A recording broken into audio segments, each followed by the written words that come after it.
थाना स्थापक शास्त्रीजी महाराजની જન્મજયંતિ નિમિત્તે હરિભક્તોનું ઘોડાપુર ઉમટ્યું।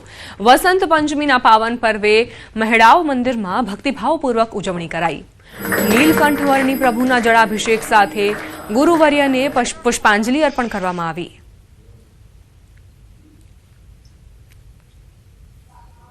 અને દરેક જગ્યાએ એક દેશમાં અત્યારે જે બીએપીએસના મંદિરો થયા છે એના મૂળમાં આ શાસ્ત્રીજી મહારાજ યજ્ઞ પુરુષદાસજી એમણે પ્રમુખ સ્વામી મહારાજને દીક્ષા આપી અને પ્રમુખ સ્વામી મહારાજને પણ એમણે વાત કરેલી કે તમારી માથે જ્યારે બોજો આવશે ત્યારે તમને આ બધો ખ્યાલ આવશે।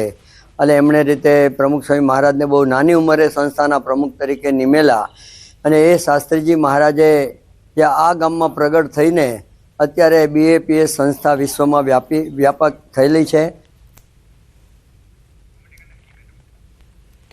મહેડાવ મંદિરમાં આ ભવ્ય ઉજવણી કરવામાં આવી, જેમાં હરિભક્તો પણ સામેલ થયા। નીલકંઠવર્ણી પ્રભુનો જળાભિષેક કરવામાં આવ્યો। ગુરુવર્યને પુષ્પાંજલિ પણ અર્પણ કરવામાં આવી।